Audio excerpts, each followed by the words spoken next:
Hello again, everybody.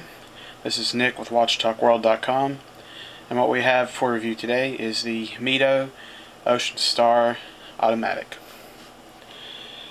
Here we have a watch. It's 41 millimeters in diameter, about 11 millimeters thick. It's powered by an ETA 2836. So a little bit of decoration. Excuse me. And it's on a rubber strap. Now, Mido is a brand that many of you probably aren't familiar with, but it's part of the Swatch group in their mid-range category. And from what I can tell, they're primarily marketed towards the European market. Authorized dealers here in the US aren't very plentiful, but they can be found. And really kind of the American equivalents would probably be Tissot, Hamilton, and Victorinox. And what drew me to this Mido in particular was it's a black diver, but it doesn't really have any attributes to one watch that gets absolutely dragged into the ground, which is a Rolex Submariner.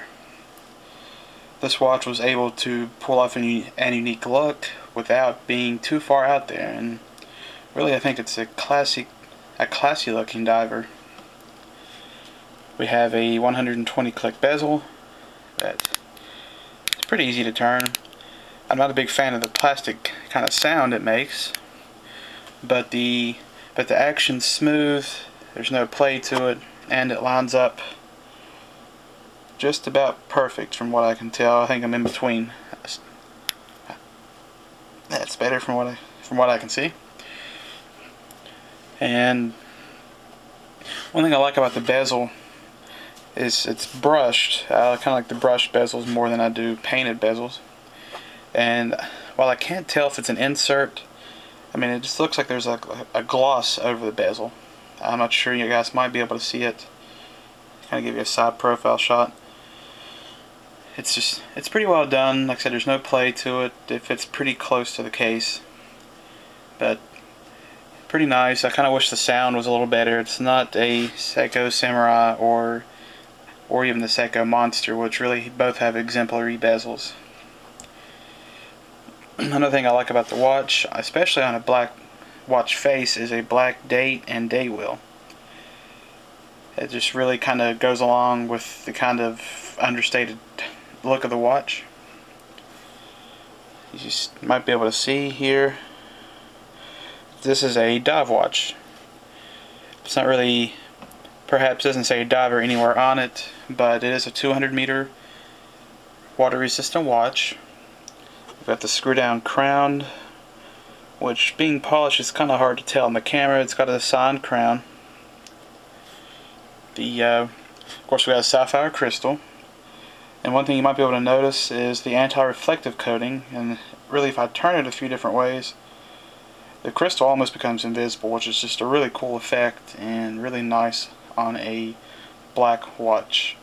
I owned a Mido once before, and the thing was a reflection magnet, for lack of a better phrase. The thing was just killer in any sunlight. It was a glossy black dial with a flat crystal with no anti-reflective coating, and the thing was just terrible for any sunlight. This one, on the other hand, even with the flat crystal, it just looks very nice. It's very comfortable on this strap. I'm generally a bracelet guy. As you can see, we got a nice thick rubber strap, already well curved, good and soft. One thing I do like about it, even though it's on the rubber strap, we don't have a traditional tang buckle. We've got a well done fold over clasp here. Easy to operate. Push button, deploy it. Not a big fan of the clamshell here. Wish I had scissored, but that's alright. Inside of this strap here we have the Mido signature. I keep wanting to call it Mido, and I was told at one point to call it Mido. So I hope that's the correct pronunciation. Trying to get you to look at the movement there. a little bit of decoration. I believe it's the elaborate grade 2836, and Mido also regulates their own movements. So, but overall, a great looking watch. The only quibble I have is when unscrewing the crown, it seems to have a tendency to pop out to the first click without really knowing it, without really giving a signal, and then next thing you know, you've changed the day or date.